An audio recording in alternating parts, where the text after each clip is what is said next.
চা বিক্রেতা প্রধানমন্ত্রী হওয়ার পর এবার রাষ্ট্রপতি পদের প্রার্থী এক পান দোকানি। কথাটা অবিশ্বাস্য মনে হলেও এটাই সত্যি।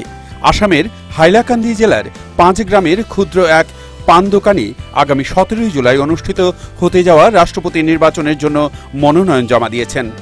গোটা উত্তর পূর্বাঞ্চলের মধ্যে তিনি একমাত্র প্রার্থী। তার নাম রাজু দাস।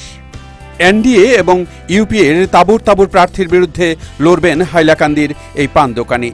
এটা ভারতীয় সংবিধানের রীতিমতো অন্য এক চমকপ্রদ ঘটনা। রাজুর দোকান ৫ গ্রাম রেল স্টেশনের পাশে। গত বিধানসভা নির্বাচনে আলিগাপুর বিধানসভা থেকে নির্দল প্রার্থী হিসেবে প্রতিদ্বন্দ্বিতা করেছিলেন তিনি। তবে এবার একটু ভিন্নধর্মী নির্বাচনেই ঝাঁপিয়ে পড়েছেন। ৩৭ বছরের এই যুবক ইতিমধ্যে দিল্লিতে গিয়ে রাষ্ট্রপতি নির্বাচনের জন্য মনোনয়নপত্র জমা দিয়েছেন।